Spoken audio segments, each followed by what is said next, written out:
আমি বানাচ্ছি হচ্ছে শর্টকাট চিলি চিকেন। কেন শর্টকাট চিলি চিকেন বলছি, কেননা চিলি চিকেন করার সময় তোমরা যেটা করো, মানে আমরাও যেটা করি, সেটা হচ্ছে চিকেনটাকে আগে কর্নফ্লাওয়ার দিয়ে ভালো করে ফ্রাই করে নিই, তারপরে ওটাকে সসে দিই। কিন্তু কর্নফ্লাওয়ারটা ইউজ করবো না, তোমাদেরকে বলেছিলাম যে কর্ন জাতীয় যে কোনো জিনিসকে বর্জন করছি। আর এই ফ্রাইটা খাওয়াও না, কারণ আওয়াজ করো না। তো ফার্স্টে যেটা করছি সেটা হচ্ছে চিকেনটাকে ছোট ছোট পিস করে কেটে নেওয়া হয়েছে, আর ওটার মধ্যে এবার দিচ্ছি হচ্ছে ম্যারিনেশনের জন্য ভিনিগার। এরপরে দিচ্ছি হচ্ছে নুন, আদা রসুন আর কাঁচা লঙ্কা বাটা, ব্ল্যাক পেপার বা গোলমরিচের গুঁড়ো আর সাদা তেল। হাতটা ইউজ করছি, ভালো করে এটাকে মাখিয়ে নিচ্ছি, মশলাটা দিয়ে ম্যারিনেট করে এটাকে প্রায় 8 ঘন্টা মতন রেখে দিচ্ছি।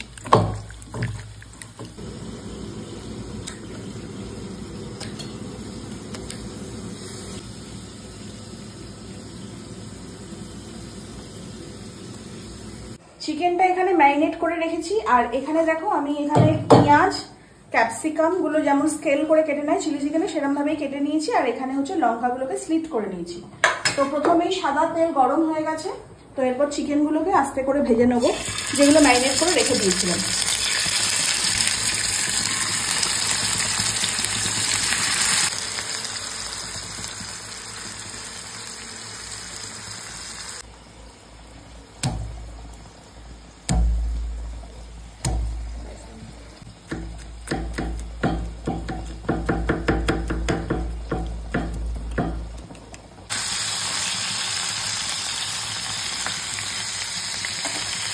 চিকেনগুলো ভেজেছি, খুব বেশি ভাজিনি, হালকা করে একটুখানি গোল্ডেন ভেজে নিয়েছি। এবার এগুলো তুলে নেব, দিয়ে আবার এখানে কয়েকটা চিকেন আছে সেগুলোকেও ভেজে নেবো।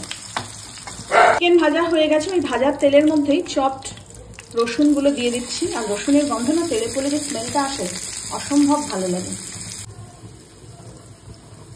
হ্যাঁ, দারুণ লাগে, যে রসুনটা যে ভাজার যে গন্ধটা দারুণ আসে।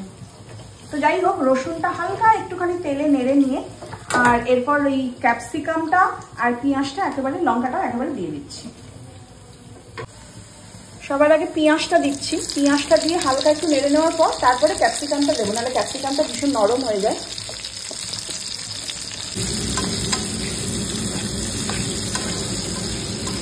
পেঁয়াজটা না হালকা যখন একটুখানি ট্রান্সপারেন্ট হয়ে, তার মানে হয়ে এসছে, এরপর ক্যাপসিকাম আর লঙ্কাটাও এর মধ্যে দিয়ে দিচ্ছি। আর এটা বেশি ভাজবো না, হালকা একটুখানি নেড়ে ছেড়ে নেবো। এটা ভাজা হচ্ছে, হালকা একটুখানি ভাজা হোক। আর তার সাথে এখানে নিয়ে নিয়েছি 3 রকমের sauce, tomato sauce, soya sauce আর গ্রিন চিলি সস নিয়ে নিয়েছি। এর মধ্যে একটুখানি রেড চিলি সসও দেওয়া যায়, কিন্তু রেড চিলি সসটা নেই বাড়িতে। আর কুনাল থেকে এখন আনতে বলেছি, নিয়ে এসছে দেখো এই পাউচগুলো।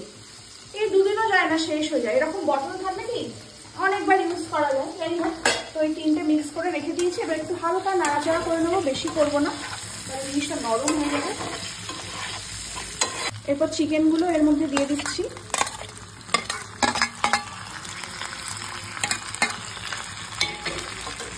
আর এবার ওপর থেকে সসটাও ঢেলে দিচ্ছি একেবারে।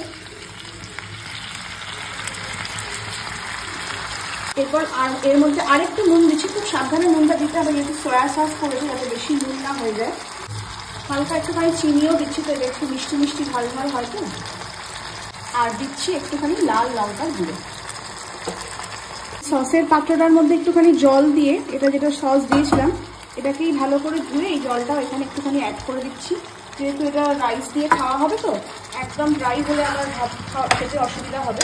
দিয়ে ভালো করে মিক্স করে নিচ্ছি। আর সেদ্ধ হওয়ার ব্যাপার নেই, যেহেতু চিকেনটা ভাজতে ভাজতেই মোটামুটি সেদ্ধই হয়ে গেছে। চিলি চিকেনের কালারটা দেখো কি এসছে। তো হিসেব মতন কিন্তু নামানোর আগে একটুখানি কর্নফ্লাওয়ার জলে গুলে ওপরে ছড়িয়ে দেওয়া হয় থিকনেসটা বা গ্রেভি ভাবটা আনার জন্য। কিন্তু যখন আমি এখানে কোনো কর্নফ্লাওয়ারই ইউজ করিনি, তখন আর কর্নফ্লাওয়ার দিলামই না। এবারে এটাকে নামিয়ে নিচ্ছি, এরকম ভাবেই হবে খেতে। তো পুনর টেস্ট করে বলবে যে কেমন হয়েছে সেটা পরে।